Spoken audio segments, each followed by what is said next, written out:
الحمد لله نحمده ونستعينه ونستغفره ونؤمن به ونتوكل عليه ونعوذ بالله من شرور أنفسنا ومن سيئات أعمالنا من يهده الله فلا مضل له ومن يضلل فلا هادي له أشهد أن لا إله إلا الله وأشهد أن محمدا عبده ورسوله أما بعد فإن خير الحديث كتاب الله وخير الهدي هدي محمد صلى الله عليه وسلم وشر الأمور محدثاتها وكل محدثة بدعة وكل بدعة ضلالة وكل ضلالة في النار.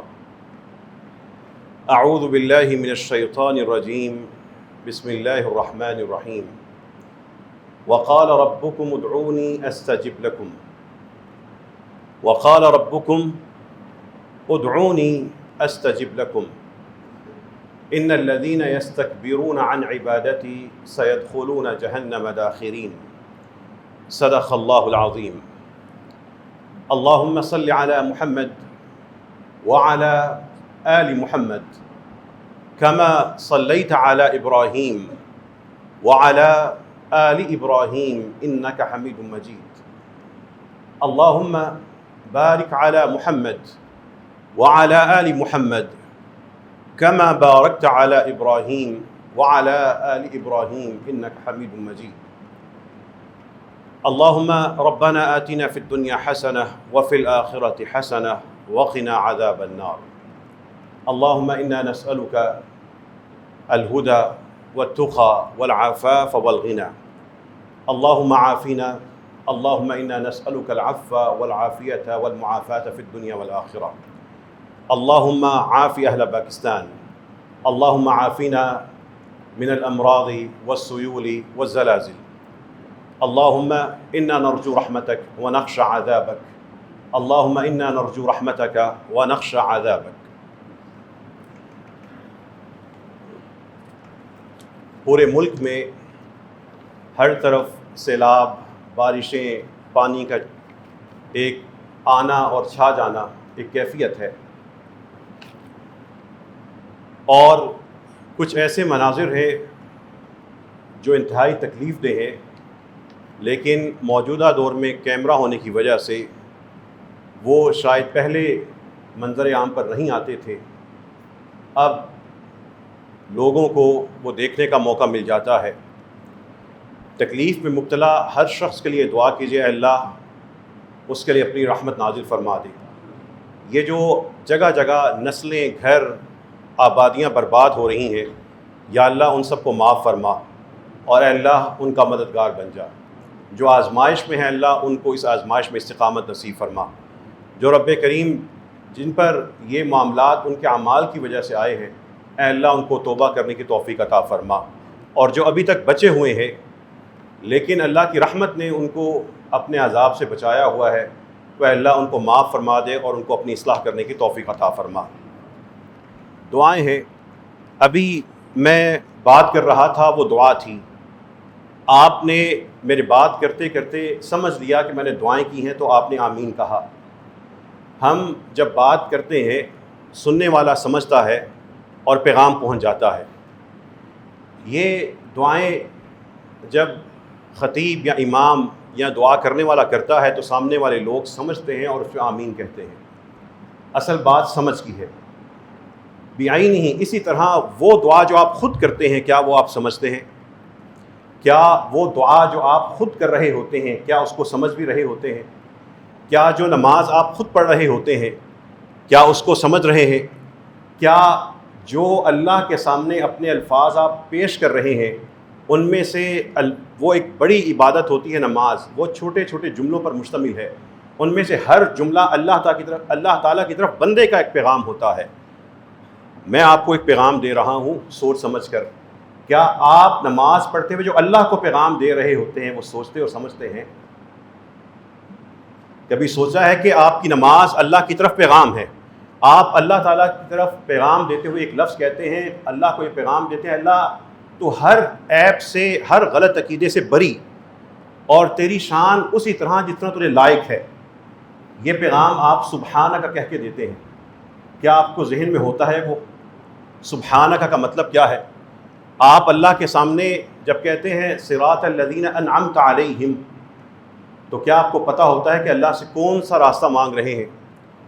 یہ دعاؤں سے جڑ جانا، یہ صرف دعائیں مانگنی نہیں، دعائیں پیش کرنا، اور دعائیں صرف پڑھنی نہیں بلکہ دعائیں پہنچانا۔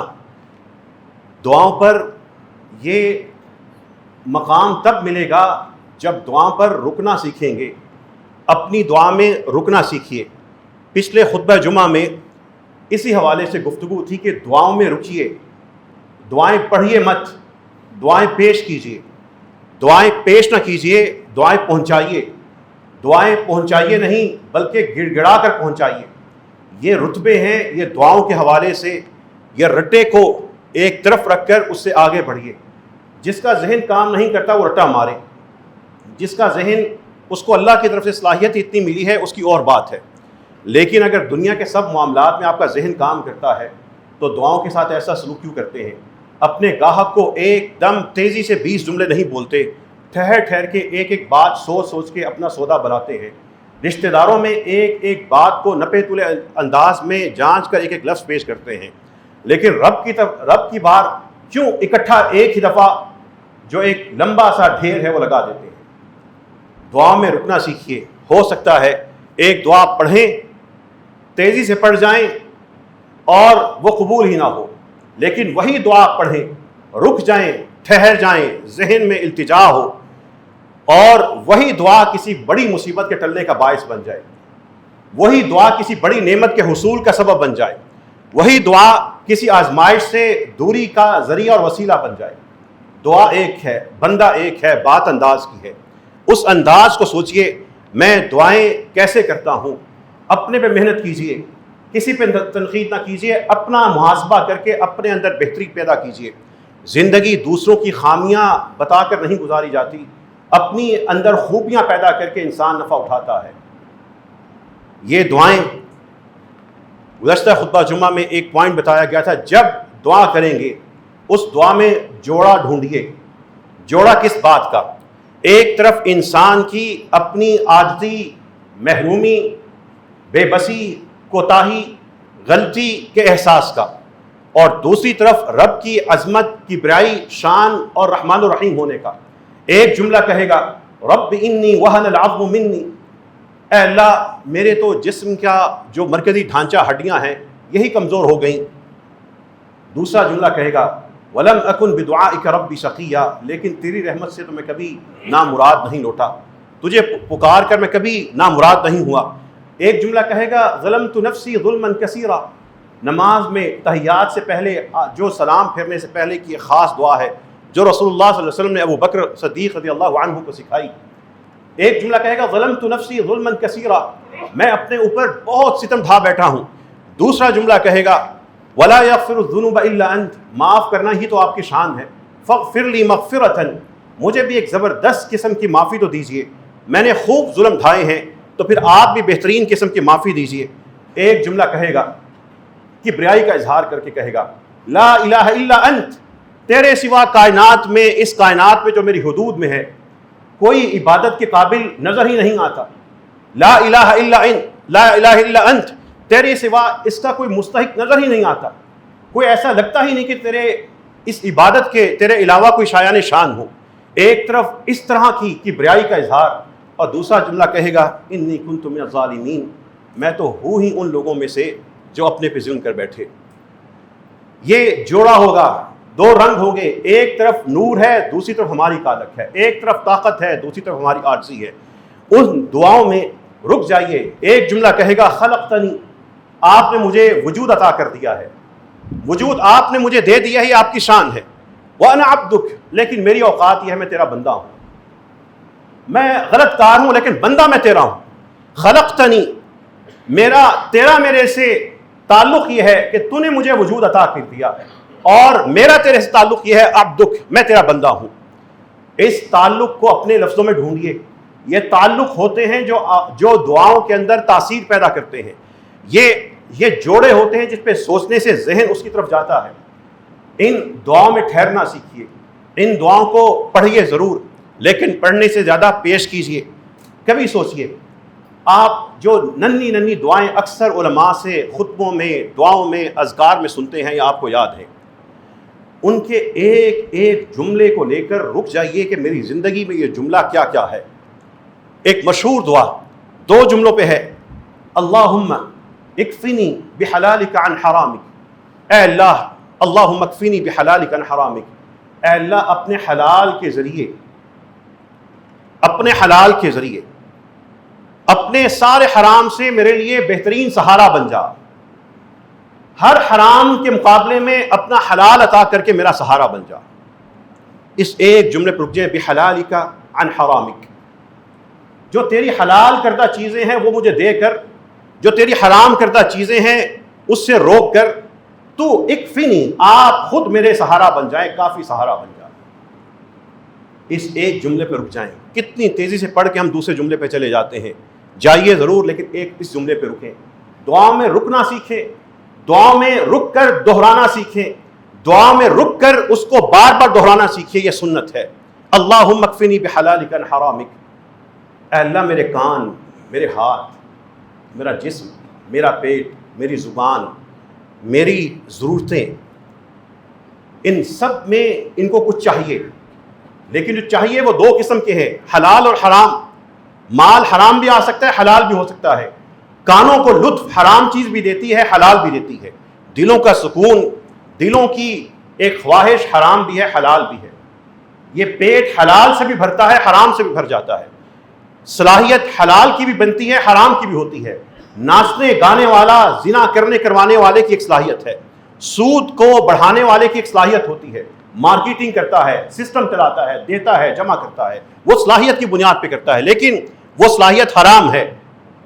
اور جو حلال ہے اس کی بھی صلاحیت ہے، وہ تھکتا ہے، کماتا ہے، جوڑتا ہے، انویسٹ کرتا ہے، نفع کماتا ہے، نقصان اٹھاتا ہے، وہ برداشت کرتا ہے، اس کی بھی صلاحیت ہے۔ وہ صلاحیت بھی حلال اور حرام ہے۔ یہ اکفنی بحلالک عن حرامک، میری حلال صلاحیتوں کو عام کر دیجئے، حرام صلاحیتوں کو ختم کر دیجئے۔ میں جو صبح کے شام کے معمولات ہیں، ان میں حلال معمولات بھی ہوتے ہیں، حرام بھی ہوتے ہیں۔ ہم بیٹھے ہیں، نماز پڑھ رہے ہیں، ہم بیٹھے ہیں، رشتہ داروں کے ساتھ ہیں، دفتر جا رہے ہیں، رزق حلال کما رہے ہیں، یہ حلال، ساری کی ساری کارکردگی اور سارے کے سارے قدم حلال ہیں۔ لیکن وہی انسان یہ حلال کام کرتے ہوئے گھر جاتا ہے، گھر جا کے ٹی وی آن کرتا ہے اور ایک ڈرامہ دیکھ رہا ہے، حرام ہے، میوزک چل رہا ہے، وہ حرام ہے، وہ فلمیں اور وہ ساری کی ساری بےہودگیاں اس کی اولاد دیکھ رہی ہے، وہ حرام ہے۔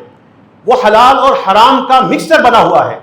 وہ جب دعا کرتا ہے، اللہم اکفنی بحلالک عن حرامک، اے اللہ مجھے اپنے حلال کے ذریعے اپنے حرام سے اب دور کر دے، میرا سہارا بن جا، اللہ تعالیٰ اس کے لیے حرام کے دروازے بند کر کے حلال عام کرنا شروع کر دیتے ہیں۔ لیکن اگر اس کو پتہ ہی نہیں، اس نے یہی سوچا ہے کہ مولوی صاحب پڑھتے تھے، میں بھی ٹکا کے پڑھ دوں اور بس میں فارغ ہوں، اس کو پتہ ہی نہیں کہ رب کو کیا کہہ کے آیا ہے۔ میں اگر آپ کے سامنے اس طریقے سے بات کرنا شروع کر دوں کہ آپ کو سمجھ نہ آئے، میں الفاظ کو توڑ پھوڑ کے یا تیزی سے بولنا شروع کر دوں، آپ پہ برا تاثر جائے گا۔ تو پھر رب کے ساتھ ایسا سلوک کیوں کرتے ہیں؟ اگر آپ کی ایک درخواست کسی وزیر کو دینی ہو اور اس نے کہا ہو آؤ مجھ سے مل لینا، جائیں گے، سوچ کے جائیں گے، اس کے سامنے بات پیش کروں گا، یہ لفظ کہوں گا، اس کا ذہن بناؤں گا، اس کے سیکرٹری سے کہوں گا پہلے یہ بات کہہ دینا۔ ادھر تو یہ محنتیں اور اس بڑی ذات کے ساتھ یہ سلوک کہ اس کے الفاظ بھی صحیح ادا نہیں کر رہے، اس کے الفاظ کو توڑ موڑ کر جلدی سے اس کو ختم کر کے بھاگنے کے چکر میں ہیں۔ کیا کر رہے ہیں؟ یہی رسول اللہ صلی اللہ علیہ وسلم فرماتے ہیں کہ اللہ تعالیٰ کسی بھی غافل دل کی طرف سے جو دعا ہوتی ہے قبول نہیں فرماتے۔ بندے کو پتہ ہی نہیں کہ کہہ رہا کیا ہے اور تعداد پوری کیے جا رہا ہے، یہ دعا کیسے قبول ہوگی؟ اب ایک جملہ اکفنی بحلالک عن حرامک، نگاہیں منظر ڈھونڈتی ہیں، حلال بھی ہوں گے، حرام بھی ہوں گے، دل سیر سپاٹے کو کرتا ہے، حلال طریقہ بھی ہے، حرام بھی ہے، خواہشات ہیں، حلال بھی میسر ہے، حرام بھی ہے، درمیان میں بندہ کہہ رہا ہے اللہم اکفنی بحلالک عن حرامک، اے اللہ مجھے یہ سارے حرام چیزیں جو تیری حرام کردہ ہیں ان کے مقابلے میں اپنا حلال دے کے میرا بہترین سہارا بن جا۔ یہ ایک جملہ آپ کی زندگی کے صغیرہ اور کبیرہ گناہ اور سب کو ملیا میٹ کر دیتا ہے۔ اور پھر دوسرا جملہ دیکھیں، پیار اور لطف اور اللہ سے عاجزی اور اللہ سے ایک جو مانگنے کی وسعت ہے وہ دیکھیں۔ دوسرا جملہ کہتا ہے وَأَغْنِنِي بِفَضْلِكَ عَمَّنْ سِوَاكَ، اے اللہ مجھے بے نیاز کر دے ہر اس ذات سے، چیز سے، شخص سے، طاقت سے جو تیرے سوا ہے۔ میں تیرے سوا کسی کا محتاج ہی نہ رہوں، تیرے سوا کسی کا محتاج نہ رہوں۔ اللہ کے سوا جو کسی اور کا محتاج ہو گیا، بے شک باپ کا ہوا، ساس کا ہوا، سسر کا ہوا، بھائی کا ہوا، برادری کا ہوا، ایڑیاں رگڑتا ہے، ذلت اٹھاتا ہے، دھکے کھاتا ہے، کچھ نہ کچھ اس کے دل میں آتا رہتا ہے۔ اے اللہ مجھے حکومتوں کی، کمیٹیوں کی، ادھر ادھر کے افسروں کی اور ادھر ادھر کے لوگوں کی محتاجی سے نکال کر بے نیاز کر دے۔ بندہ جب بے نیاز ہوگا اور صرف اللہ کا حاجت مند ہوگا تو کیا ہی اس کی شان ہوگی۔ اغنینی بفضلک عمن سواک۔ اب ان دونوں جملوں کے درمیان ربط کو تلاش کیجئے۔ پہلا جملہ کہتا ہے اپنے سارے حرام کے مقابلے میں اپنا حلال دے کر مجھے اپنا سہارا، آپ میرا سہارا بن جائیں۔ اور دوسرا کہتا ہے اپنے سوا مجھے سب سے بے نیاز کر دیں۔ جب بندہ سوچتا ہے کہ میں حرام چھوڑوں گا، حرام اگر میں چھوڑوں گا تو میرے اخراجات کیسے پورے ہوں گے، میں فلاں حرام کام چھوڑوں گا تو میرے دل کو سکون کیسے ملے گا، اگر میں یہ فلاں حرام کام چھوڑ کے دین کے روش پہ حلال چلوں گا، فلاں طاقت یا شخص یا ادارہ میرا مخالف ہو جائے گا۔ اس کے دل میں شیطان پہلا وسوسہ یہ ڈالتا ہے کہ جب حلال کے راستے پہ چلو گے بھوکے مرو گے، کم ہو جائے گا، اور اس وقت لوگ تمہارے دشمن ہو جائیں گے۔ دوسرا جملہ مانگتا ہے کہ دیکھو لوگوں کی دشمنی سے اللہ تعالیٰ کی دوستی میں آ جاؤ اور اللہ سے بے نیازی مانگو۔ یہ دو جملوں میں ربط کس طرح بنتا ہے؟ اب دعا مانگنے والوں اس ربط کو کبھی تلاش کیا ہے؟ ایک جملے کے بعد دوسرا جملہ کیوں آ رہا ہے؟ پھر ان دعاؤں میں آخرت کے معاملے بعد کے ہیں، قبر کے بعد کے ہیں، سب سے پہلے آپ کی زندگی کا عملی پہلو جس میں آپ جی رہے ہیں، خاندان میں، کاروبار میں، ملازمت میں، گلی محلے میں، رشتہ داری میں، دوستی یاری میں، وہ پہلے آتا ہے۔ ایک انسان کے لیے زندگی میں کامیاب ہونے کے لیے کیا چیز چاہیے ہوتی ہے؟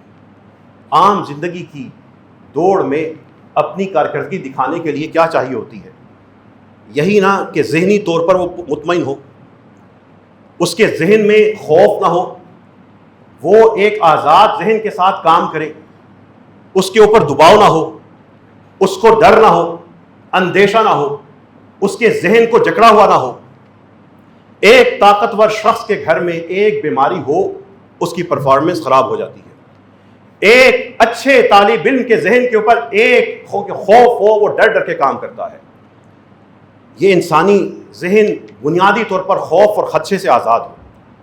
دوسری چیز، اگر انسانی ذہن آزاد ہے، اس پہ دباؤ نہیں ہے، لیکن اس کے جسم کے اندر سستی آ چکی ہے اور وہ ایکٹیو چست نہیں ہے، سستی کا شکار ہے، وہ اپنے ذہن کو استعمال نہیں کر سکتا۔ ایک طرف ذہن اس کا آزاد ہونا، اس کا ایک کارکردگی دکھانے کے لیے ایک سوچ کی آزادی اور سکون میں ہونا، پھر اس کے دوسرا حصہ اس کے جسم کا محنت کرنا، اٹھنا، جاگنا، وقت کی پابندی کرنا، پہنچانا، دیکھنا، سمجھنا، اپنے آپ کو سونے کا ہی صرف شکار نہ کر لینا، سستی سے نکل جانا۔ یہ دوسری دو چیزیں ہیں کارکردگی کے مزید۔ اچھا، اب اگر اس کے اندر ذہن بھی اچھا ہے اور جسم بھی ایکٹیو ہے، لیکن تیسری چیز اس کی طبیعت ہے، اس کی طبیعت کے اندر، اس کے مزاج کے اندر اگر اکڑ پن ہے یا بزدلی ہے، وہ اچھا فیصلہ نہیں کر سکے گا۔ کتنے ہی اچھے آفیسرز ہیں، اچھے اداروں کے سربراہ ہوتے ہیں، اچھے انسان ہیں، تعلیم ہے، ذہن بڑا اچھا ہے، ایکٹیو ہیں، بڑی اچھی ان کی روٹین ہے اور چست ہیں، لیکن بزدل ہیں، ڈرپوک ہوتے ہیں، اچھا فیصلہ نہیں کر پاتے۔ یہ انسان کی پہلی چیز اس کا ذہن ہے، دوسرا چیز اس کا جسم ہے، تیسری چیز اس کی طبیعت ہے. یہ تینوں چیزیں بھی ہوں. پھر ایک چیز ہوتی ہے کہ اگر ایسے شخص کے اوپر لوگوں کا قرضہ آ جائے یا اس کے اوپر دوسرے لوگ مسلط ہوں، ڈیسیژن میکنگ میں، فیصلہ سازی میں، وہ آزاد نہیں ہے، وہ اپنے کاروبار میں فیصلے نہیں کر سکتا. ارد گرد برادری اور دوسرے جو انویسٹرز ہیں وہ اپنا کاروبار نہیں کر پائے گا، یا اس کے اوپر قرضے ہیں وہ اپنی کارکردگی نہیں دکھا پائے گا. یہ چیزیں ہماری زندگی کا حصہ ہیں، ہم میں سے کوئی شخص اس سے آزاد نہیں ہے. اور جو مختلف لوگوں کے مسائل آتے ہیں ان چاروں چیزوں میں سے کسی ایک چیز کے اوپر آئے ہوئے ہوتے ہیں. اب سنیے، رسول اللہ صلی اللہ علیہ وسلم دعاؤں کے اندر اپنی ذات کو ڈھونڈیے، اس آئینے میں جو اللہ کے رسول صلی اللہ علیہ وسلم ہمیں دکھا گئے اپنا آپ ڈھونڈ لیجیے. رسول اللہ صلی اللہ علیہ وسلم مسجد میں جاتے ہیں، نماز کا وقت نہیں ہے. ایک صحابی ابو امامہ وہاں پر مسجد میں موجود ہیں، بیٹھے ہیں، پریشان ہیں. رسول اللہ صلی اللہ علیہ وسلم پوچھتے ہیں ما لی اراک فی غیر وقت الصلاۃ، ابو امامہ نماز کا وقت نہیں ہے، میں تمہیں آج مسجد میں دیکھ رہا ہوں، معاملہ کیا ہے؟ کہنے لگے ہموم لزمتنی و دیون یا رسول اللہ، میرے پہ بہت خدشے، اندیشے، پریشانیاں اور قرض آ پڑے ہیں، آ کے انہوں نے مجھے گھیر لیا ہے. خدشے ہیں، خوف ہیں، پریشانیاں ہیں، ذہن کام نہیں کرتا، اوپر سے لوگوں کے دینے ہیں، مالی مشکلات ہیں. رسول اللہ صلی اللہ علیہ وسلم کا وہ صحابی پریشانی میں جاتا کہاں ہے؟ مسجد کھلی تھی تو اندر چلا گیا، مسجد بند ہوتی تو کیا ہوتا؟ خیر، افلا اعلمک، رسول اللہ صلی اللہ علیہ وسلم کہتے ہیں اے میرے صحابی، کیا میں تمہیں ایک ایسے کلمات نہ سکھاؤں اذا قلتہ، اگر تم ان جملوں کو ادا کرو، اذهب اللہ ہمک وقضى عنک دینک، کہ اللہ تعالیٰ تمہاری ان پریشانیوں کو دور کر دے اور تمہارے یہ قرضے اور یہ مالی تنگی اتار دے. وہ کہنے لگے بلا یا رسول اللہ، کیوں نہیں اللہ کے رسول. اب رسول اللہ صلی اللہ علیہ وسلم نے ان کو ایک دعا سکھائی، اس میں وہ جو میں ابھی چیزیں ذکر کر رہا تھا، انسان کی ذہنی آسودگی، انسان کا جسم کا متحرک ہونا، پھر اس انسان کا اپنی طبیعت کا اچھا ہونا، اور پھر لوگوں کے پریشر اور ان کے دباؤ سے آزاد ہونا، یہ سب چیزیں اس دعا میں ہیں. رسول اللہ صلی اللہ علیہ وسلم فرماتے ہیں اذا اصبحت و اذا امسیت، اے ابو امامہ جب تمہاری صبح ہو جب تمہاری شام ہو، یہ جملے کہنا اللہم انی اعوذ بک من الہم والحزن، اے اللہ میں آپ کی پناہ چاہتا ہوں ان اندیشوں سے اور ان پریشانیوں سے. واعوذ بک من العجز والکسل، پہلے دو باتوں سے آپ کے ذہن چھٹکارا پائے گا، دوسری دو باتوں سے واعوذ بک من العجز والکسل، اور میں بے بسی سے اور سستی سے. بے بسی کسی چیز کی صلاحیت نہ ہونا، بے بس ہو گیا، لیکن صلاحیت ہے نہیں کرتا، میں اپنی اس سستی سے اور بے بسی دونوں سے اللہ آپ کی پناہ چاہتا ہوں. یہ انسان کی باڈی کے حوالے سے ہو گیا. تیسری چیز وَأَعُوذُ بِكَ مِنَ الْجُبْنِ وَالْبُخْلِ، اے اللہ میں آپ کی پناہ چاہتا ہوں کہ میں بزدل ہوں یا میں بخیل ہوں. بزدل کبھی فیصلہ نہیں کرے گا اور بخیل کبھی اس سے لوگوں کو کچھ ملے گا نہیں، یہ مر جائے گا، قبر میں لے جائے گا، لیکن لوگوں کو فائدہ نہیں دے گا. اور جو بزدل ہوگا بڑی بڑی کتابیں پڑھے گا لیکن حق کی بات بیان کرتے ہوئے اس کے ہونٹ کامتے ہوں گے، فیصلہ نہیں کرے گا، ریٹائرڈ ہو جائے گا لیکن کوئی اچھا فیصلہ نہیں کرے گا. وَأَعُوذُ بِكَ مِنَ الْجُبْنِ وَالْبُخْلِ، میں کنجوسی اور بخل سے اور اس طرح کی بزدلی سے آپ کی پناہ چاہتا ہوں. وَأَعُوذُ بِكَ مِنْ غَلَبَةِ الدَّيْنِ وَقَهْرِ الرِّجَالِ، اور میں لوگوں کا میرے پہ غالب ہو جائے اور میرے پہ قرض لوگوں کا آ جائے، بندے مجھ پہ چڑھ دوڑیں اور مجھے ڈکٹیٹ کرے، یا میرا محاسبہ شروع کر کے مجھے خراب کرے، یا میرے پہ اتنا مالی قرض چڑھ جائے، میں اس سے بھی اللہ آپ کی پناہ چاہتا ہوں. اب وہ صحابی کہتے ہیں فَفَعَلْتُ ذَلِكَ، میں نے رسول اللہ صلی اللہ علیہ وسلم کے اس وظیفے پر عمل شروع کر دیا.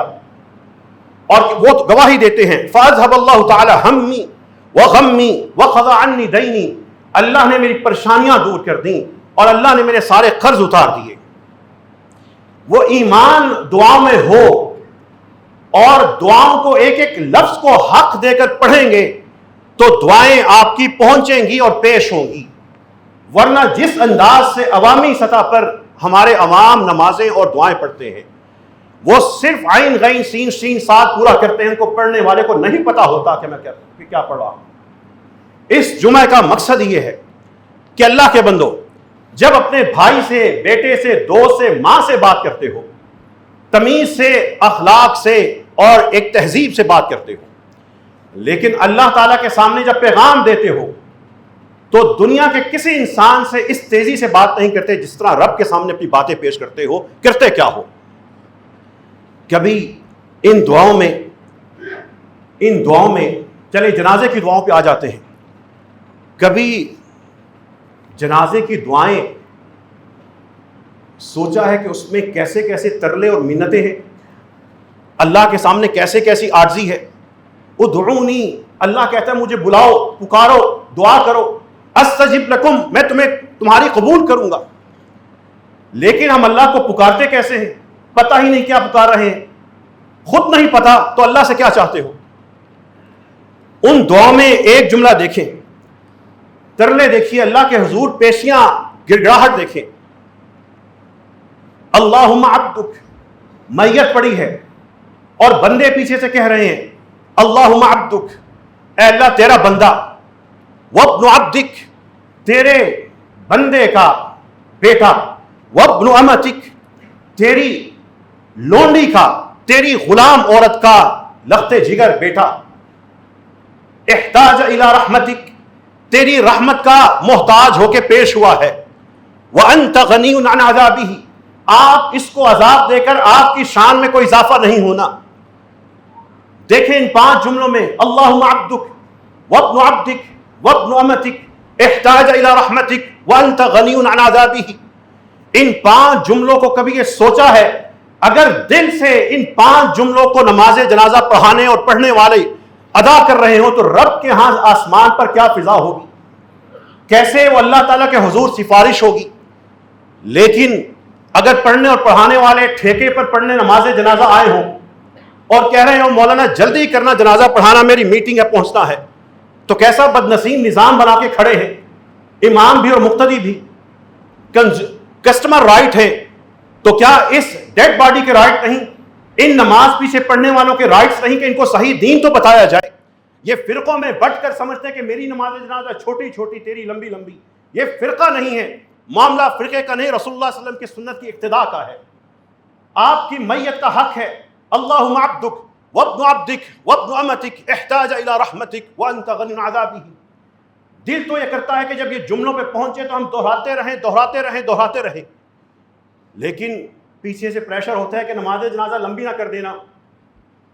یہ مزاج اتنا برا کہ دعائیں ہو رہی ہیں اور بندے پریشان ہیں کہ دعائیں لمبی کر دی۔ سنت ہے، رسول اللہ صلی اللہ علیہ وسلم کا دین ہے، اپنی جہالت کی وجہ سے اس کو کسی اور فرقے پہ نہ تھوپ دو، اللہ کے رسول کی سنت ہے۔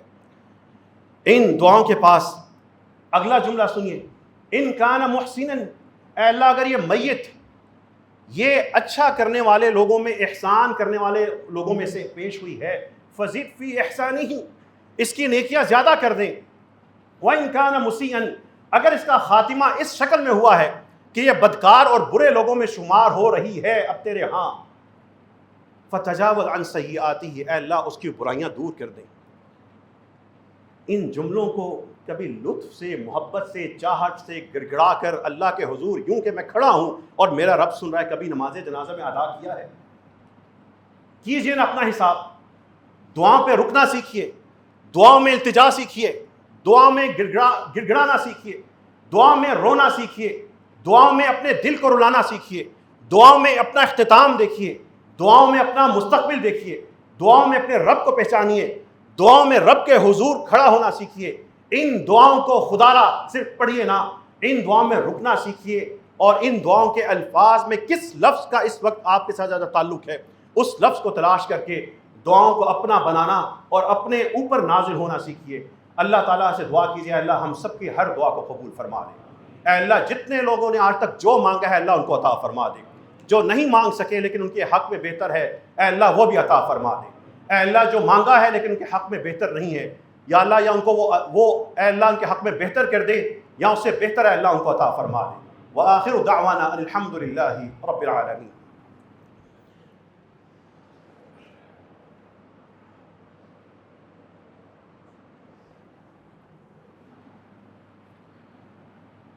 الحمد للہ والصلاة والسلام علی سیدنا و حبیبنا و شفیعنا رسول اللہ اللہم انا نسألک الہدى والتقى والعفاف والغنى اللہم صل علی نبینا و حبیبنا محمد۔ ملک میں جو مختلف اطراف میں سیلاب ہے، اس میں اللہ کی توفیق سے پنجاب میں پرسوں جب سیلاب آیا تو شام سے پہلے مسجد رحمت العالمین نے وہاں کے علماء کرام سے رابطہ کیا تھا اور جو مستحق افراد تھے ان میں کھانے کی دیگیں تقسیم کرنا شروع کر دی تھیں۔ یہ وہ نظام ہے کہ جہاں پر سیلاب آئے خود نہ بھاگ کر جائیں، وہاں کے علماء مساجد موجود ہیں، ان کو پیسے پہنچائیں، وہ پکوا کر کھانا کھلا دیں گے اور اس کے بعد ریلیف کا کام شروع ہو جائے گا، اور یہ 5-10 منٹ کے اندر کام شروع ہو جاتا ہے۔ اس کے لیے جب مساجد اور امام موجود ہیں تو ہمیں جا کر تصویریں کھنچوانے کی کیا ضرورت اور وہاں پر پہنچنے کی کیا ضرورت۔ اللہ کی توفیق سے مسجد رحمت العالمین کی طرف سے جو 2 کلو تحریک سیلاب متاثرین کے لیے 2022 میں شروع ہوئی تھی، اس کا سلسلہ پھر سے شروع کیا گیا ہے۔ 1000 کلو چاول اس مسجد رحمت العالمین کے امام، خطیب اور ان کے تمام نمائندوں کی طرف سے مسجد کے دروازے پہ رکھ دیے گئے ہیں، اور انشاءاللہ تعالی یہ سارے کے سارے چاول وہاں پہنچائے جائیں گے، کھلائے جائیں گے۔ بنیر، سوات میں اور دیگر علاقوں میں بھی کپڑے، راشن، بستر، چادریں، یہ سب چیزیں جمع ہو رہی ہیں۔ مسجد رحمت العالمین کے فرنٹ پر وہ سارے کا سارا ڈیسک بنا دیا گیا ہے۔ یہ وہ وقت ہے، یہ احساس کیجئے کہ جب ایک خاندان ڈوبتا ہے، ایک گھر کی تصویر ڈوبنے کی آتی ہے، ہمارے لیے وہ ایک منظر ہے، لیکن ایک نسل کی محنت غارت ہوتی ہے۔ اگلی نسل کے لیے تعلیم کے، روزگار کے دروازے اس وقت بند ہو رہے ہوتے ہیں۔ یہ پیغام ہوتا ہے کہ یہ گھر، یہ گھرانہ کئی سالوں کے لیے اب ایک دفعہ پھر زبوں حالی کا شکار ہو جائے گا۔ میرے اس دیش پر، پاکستان پر اللہ کی خاص رحمت ہے کہ یہاں پر مساجد ہیں، مدارس ہیں، دین کا کام کرنے والے ہیں، اور دکھ کی گھڑی میں عوام بے تحاشا ساتھ کھڑے ہوتے ہیں۔ جس شخص کو پاکستان کی خامیاں ہی خامیاں نظر آتی ہیں وہ اپنی آنکھوں کا علاج کروائے۔ پاکستان میں جتنے بڑی آفات آتی ہیں، لوگوں کا جذبہ بتاتا ہے کہ اس ملک کو اللہ تعالیٰ نے چلایا بچایا ہوا ہے تو کوئی وجہ ہے۔ اس لیے یہ خامیاں ہم سب میں ہیں، رہیں گی، لیکن یہ جو سارے کے سارے معاملات ہیں، ایک طرف کسی کی آزمائش ہے، دوسری طرف کسی کے رفع درجات کا باعث ہے۔ آپ لوگ بھی بڑھ چڑھ کے خاندانوں کی سطح پر کوشش کیجئے کہ ان علاقوں میں اگر آپ کے رشتہ دار ہیں، کسی ایک خاندان کی کفالت 6 مہینے کے لیے کریں۔ ان کو کہیں ہم آپ کو راشن بھجوائیں گے، ان کو کہیں ہم آپ کو کپڑے، بستر، چارپائیاں، یہ چیزیں فراہم کریں گے۔ ان لوگوں کو انصار مدینہ کی طرز پر 6 مہینے کے لیے، 3 ماہ کے لیے سہارا بن جائے۔ مسجد رحمت العالمین انشاءاللہ 200 گھرانوں کو گھر کا پورا سامان فراہم کرے گی۔ بنیر اور ان علاقوں میں بارشیں تھیں، راستے خراب تھے، جہاں پہ ہم نے پہنچانا ہے وہاں پہ ٹرک نہیں بلکہ چھوٹی گاڑیاں جائیں گی۔ علماء کرام وہاں کی لسٹیں بنا رہے ہیں، ان گھروں کے دروازے پہ پہنچے گا۔ اس لیے جو افراد سامان پہنچانا چاہیں رابطہ کر سکتے ہیں، اور ان کے لیے انشاءاللہ 6000 سوٹ الگ تیار کیے جا رہے ہیں۔ جو لوگ پیک کرنے میں اور بچے بڑے آئیں، والنٹرلی ہفتہ اتوار کو یہاں پر کام کریں۔ انشاءاللہ تعالی مسجد رحمت العالمین سے جو ہو سکا وہ ان علماء اور مساجد کے ذریعے مل کے یہ سارے کا سارا خیر کا بڑا کام انشاءاللہ جاری رہے گا۔ اسی طرح جتنے بھی افراد یہاں پر موجود ہیں، آپ سب کے لیے سب سے بڑا تحفہ اس مسجد رحمت العالمین کا یہ ہے کہ جس کو قرآن سمجھ نہیں آتا، یہاں پہ 6 اساتذہ، 3 مرد حضرات ہیں اور 3 ہماری معلمات ہیں، موجود ہیں صبح 9 سے لے کے 5 بجے تک شام، اور رات 5 سے شام 5 سے رات 9 کے لیے میں اساتذہ کی تعیناتی انشاءاللہ جلد کر دیں گے۔ آئیں، جتنا وقت دے سکتے ہیں قرآن سمجھنے کے سلسلے کا آغاز کرتے ہیں۔ ہم جو آپ کو مسائل بتاتے ہیں وہ قرآن سے نکلے ہیں۔ جو آیات ہم پڑھ کے مسائل نکالتے ہیں تو وہ آیات آپ خود کیوں نہیں سمجھتے؟ آپ خود بھی تو سمجھے نا۔ جو دعائیں ہم عربی میں کرتے ہیں وہ آپ سمجھ سکتے ہیں، آپ لوگ خود کیوں نہیں کرتے؟ اگر ایمان کے کمال کا درجہ یہ ہوتا ہے کہ انسان دوسروں کے لیے وہی پسند کرے جو اپنے لیے پسند کرتا ہے، تو مجھے تو اپنے لیے سب سے بڑی چیز یہ پسند ہے، اور اپنے باپ کا سب سے بڑا تحفہ اپنے ماں باپ کا یہ ہے کہ انہوں نے مجھے قرآن کریم کو سمجھنے کے قابل بنا دیا۔ تو میں آپ کے لیے بھی آپ سب سے محبت کرتا ہوں، اور مجھے یہی پسند ہے کہ آپ لوگ بھی قرآن کو مجھ سے زیادہ بہتر انداز میں خود سمجھیں، آپ مجھ سے زیادہ علم میں ہوں۔ میں تو ایک طالب علم ہوں، آپ تو دنیا کے باصلاحیت افراد ہیں۔ جب دین اور قرآن کی طرف آئیں گے ہم سے کئی گنا بہتر ہوں گے۔ آپ 1 منٹ دے سکتے ہیں، آ جائیں مسجد رحمۃ اللہ عالمین میں اساتذہ ہوں گے۔ جمعے کی نماز کے بعد ویکلی 5-10 منٹ دے سکتے ہیں، اساتذہ موجود ہیں، کلاس شروع کر دیں۔ انفرادی خاندان کو لے آئیں، بچوں کو لے آئیں۔ 7 سال کی بچی کی 13 سال کے بچوں کی ویڈیوز اسی مسجد رحمۃ اللہ عالمین سے سامنے آ رہی ہیں۔ وہ بچے قرآن کریم کو براہ راست عربی میں سمجھتے ہیں، اس کا مطلب بتاتے ہیں۔ وہ 7 سال کے ہیں، آپ کی عمر تو زیادہ ہے، آپ کیوں نہیں آتے؟ آپ آغاز کیوں نہیں کرتے؟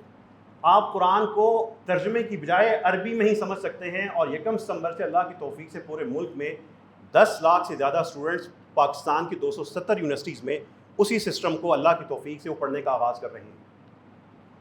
آپ سب کو یہ دعوت ہے، اپنے خاندان کو لے آئیں، بیٹوں کو لے آئیں، بیٹیوں کو لے آئیں، بتائیں کس وقت آنا ہے۔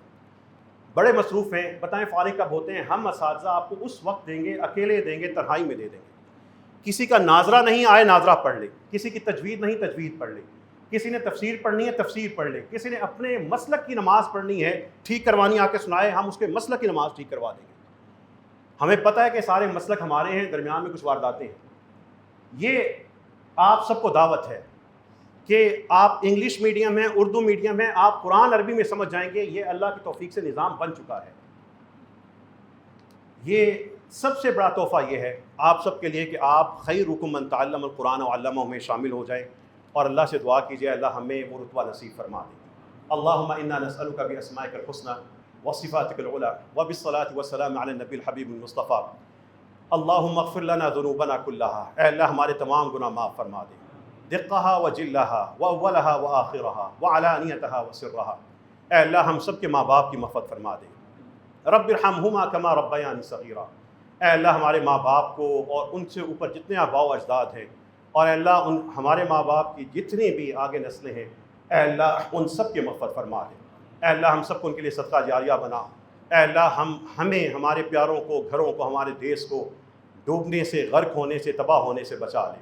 اے اللہ جو آفات آ رہی ہیں، اے اللہ اس کا جو انسانی صحیح اسباب ہوتے ہیں، تدبیر ہوتی ہے، اللہ ہمیں کرنے کی توفیق عطا فرما۔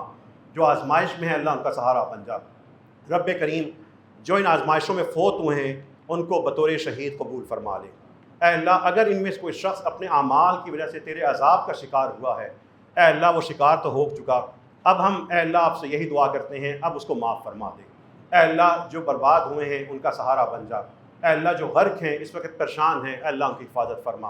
اے اللہ ہم سب کو اپنی قبر اور آخرت کی تیاری کرنے کی توفیق عطا فرما۔ ہر بیمار کو شفا عطا فرما دے۔ اے اللہ ہر بیمار کو شفا عطا فرما دے۔ ہمارے ایک بھائی زخمی ہوئے ہیں، ایکسیڈنٹ میں تکلیف میں ہیں، اے اللہ ان کو سکون عطا فرما۔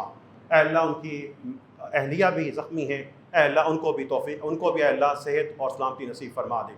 اے اللہ یہاں پر موجود ہر شخص کو 5 وقت کا پکا نمازی بنا دے۔ اے اللہ بہترین نمازی بنا دے، جو حرام کا کچھ شکار ہے یا زیادہ شکار ہے یا بہت سا شکار ہے، کچھ حرام سنتا ہے، کھاتا ہے، دیکھتا ہے، مناتا ہے، پہنتا ہے، اے اللہ اپنے حلال کے ذریعے اس کا بہترین سہارا بن جا۔ ہم میں سے ہر شخص کو اپنے سوا، دوسرے سے، اپنی ذات کے سوا ہر ایک سے اے اللہ بے نیاز فرما دے۔ ربنا تقبل منا انک انت السمیع العلیم وتب علینا انک انت التواب الرحیم، وآخر دعوانا ان الحمد للہ رب العالمین۔